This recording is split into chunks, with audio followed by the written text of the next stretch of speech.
This year we visited the incredible city of Athens, Greece. Athens is not only the capital of Greece, but it's also the largest city in Greece with a population of over 3 million.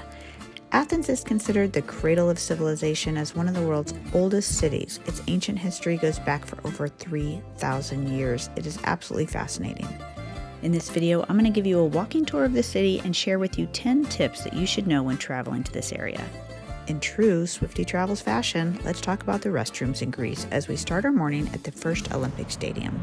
So it's a good idea to bring change, €1 in change, because some of the restrooms you have to pay to use, such as this one here at the Olympic Stadium. Now the good news is when you pay to use the restroom, they're super clean, so that makes it nice. And did you know that you do not flush toilet paper in the toilets in Greece? Out of all the times I've heard of people traveling to Greece, I've never heard that. So in Greece, their sewage system can't handle the toilet paper. So there's always a little trash can bin by the toilets where your waste goes. Learn something new every day. This stadium hosted the first modern Olympics in 1896, and it's referred to as the Panathenaic Stadium. It was built in 144 AD, and it's the only stadium in the world built entirely of marble. Next up, we visit the Acropolis, and in my opinion, this should be on the top of your list to visit when you go to Athens, even though it does take a bit of patience to navigate. The Acropolis is this entire rock formation with all the temples on top. It is a UNESCO World Heritage Site, and it is the most recognizable landmark of not only Greece, but of the entire ancient world. From the parking lot is a beautiful grove of olive trees all around.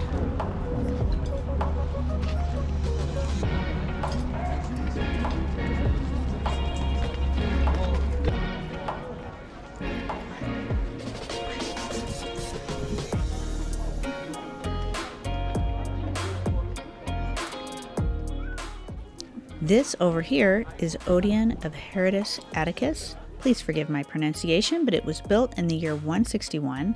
It was used as a theater and actually had a wooden roof over it.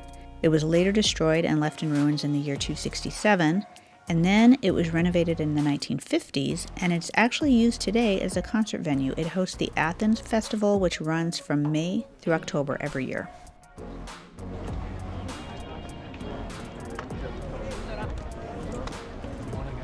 Talk about crowds. And the stone is very slippery, so make sure you wear some grippy shoes when you come up here.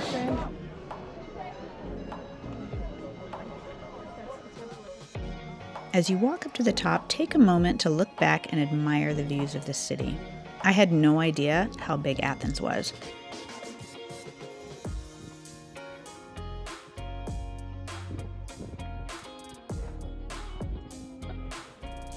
As you can see, when we visited, the crowds were completely out of control. But since then, the Acropolis now requires timed reservations to visit. With that in mind, you should plan on getting your tickets ahead of time, and the official website to purchase tickets will be listed in the description box below this video.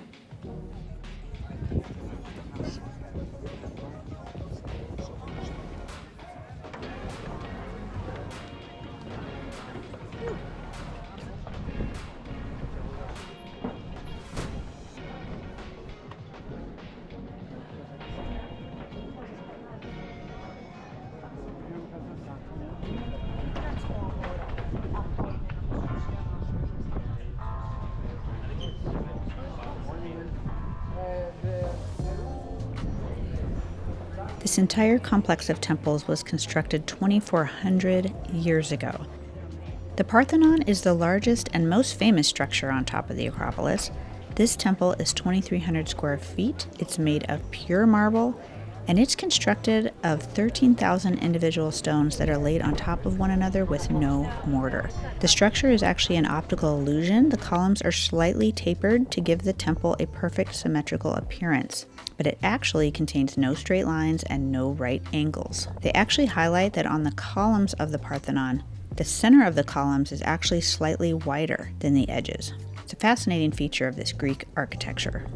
This temple over here is known as the Erechtheion, and it was dedicated to both Athena and Poseidon. It boasts a very unique design, these 6 female statues that serve as columns on the southern porch. The caryatids were sculpted with intricate detail. It's considered a masterpiece of classical Greek art. The temples are spectacular, but what's even more amazing is how large and how many buildings are in the city of Athens, which you can see all around from up here.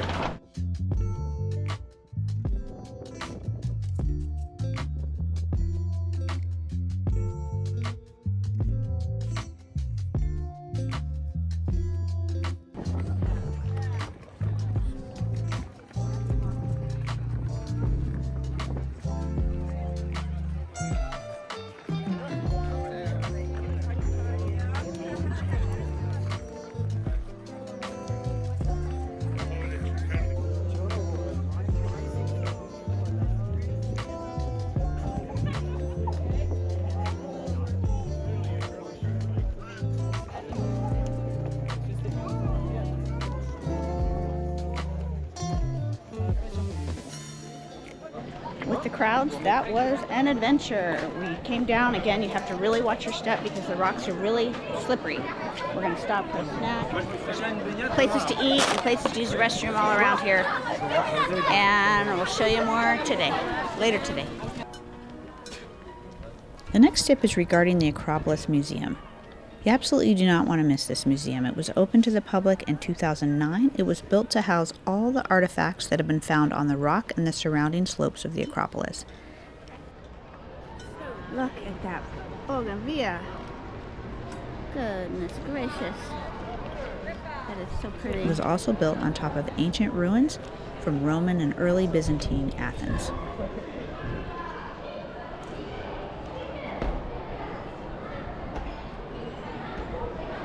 Interesting to see the shape similar to like the kiva, circular kivas that we have in New Mexico here at these ancient sites in Greece.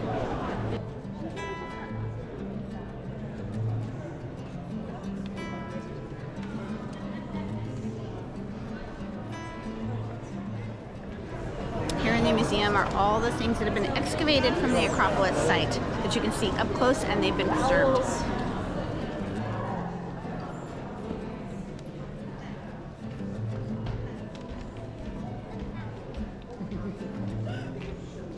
Our tour guide recommended that we start on the top floor and work our way down, so we're going to go all the way up and then I'll show you a few things. I have just a little bit of battery left. And then I had to check in my backpack at the front. So big bags are not allowed in. And what else did they say? Cameras are allowed.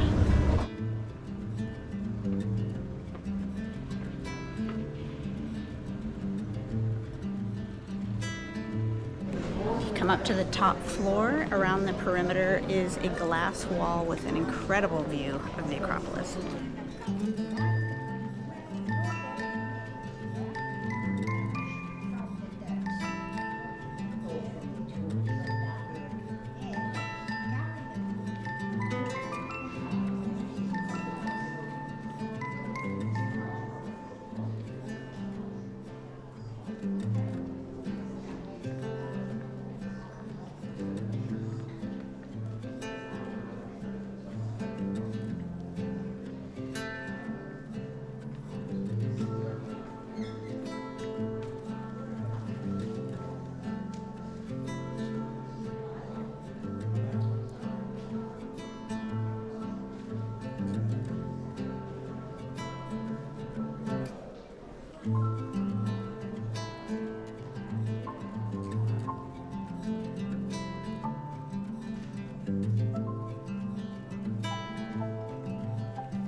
So this museum does have an audio tour. Each of the little items here on the wall do have a number if you're following along with the audio tour. We didn't get that. I wish we did.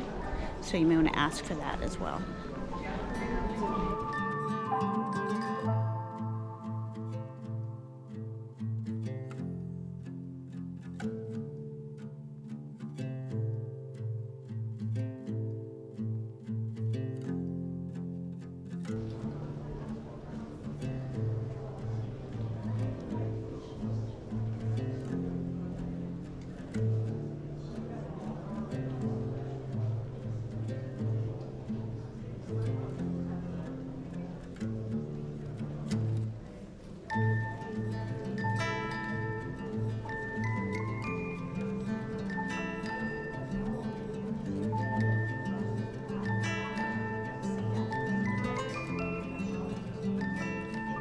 during the 19th century, when they made a lot of these excavations, it said that a lot of these writings that they were found described the decrees of the public policies that made their society.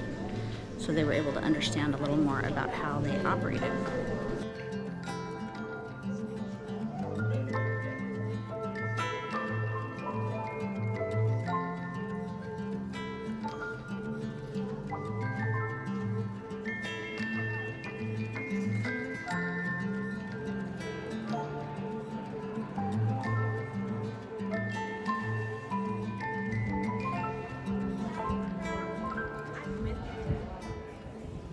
Thinking this was like a kiva, that round thing, but it's actually a series of baths. It's like the ancient spa.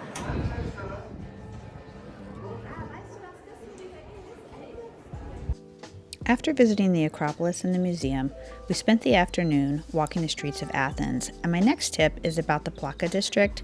This is an area you're not going to want to miss. It has a very unique village feel. It's super clean, has cobblestone streets, sidewalk cafes, and many, many shops. And I'm not big on shopping, but this area was so much fun to walk around. Now, I've been warned that not everybody around here takes credit cards, and a lot of vendors prefer that you pay with cash. So my next tip is regarding getting cash at the ATM.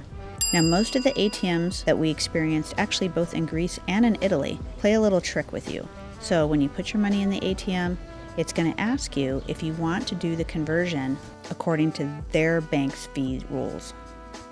So here's a tip I'm giving you. When you put your card into the ATM, the very first question it asks you, well, it's going to ask you how much money you want to take out. And then after that, it's going to ask you if you want to accept their conversion rate. You're always going to want to say no. If you say yes, you're going to get extremely higher fees. So say no on the first screen, do not accept their conversion, and then the next screen will tell you that you will be getting the conversion from your bank. Then you can accept and get your cash. Now, back to the Plaka district. I'm planning on making a separate video where I'm going to take you on a detailed walking tour of this neighborhood because I loved it so much. And for anyone who's planning to visit, I think this would be an incredible part of town to stay in. Now, the restaurants are a bit expensive in this area. It's really comparable to what you'd pay in the United States, in my opinion, but it's absolutely worth it.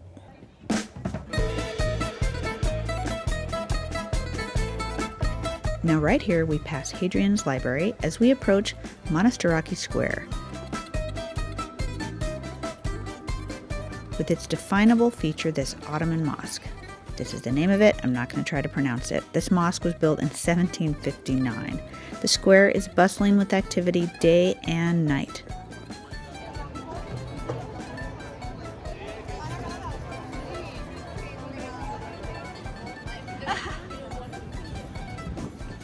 While we were there, we discovered the Monasteraki flea market strip right here where you can find amazing deals.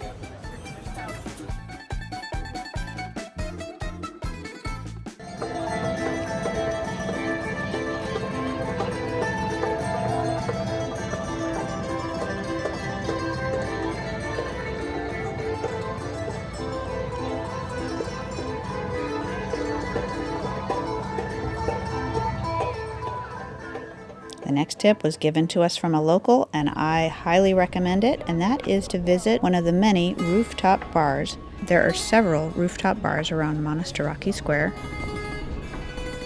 The one we visited was called Anglaise, and it's a very relaxed atmosphere with incredible views. And from the roof of where we were at, we could actually look over onto the Roman Forum of Athens. I don't believe you'll be disappointed with any of them that you pick.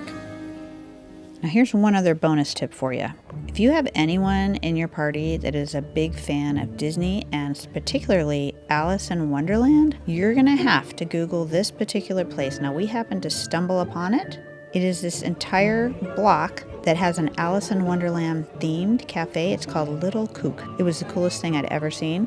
So look for that if you guys like that sort of thing.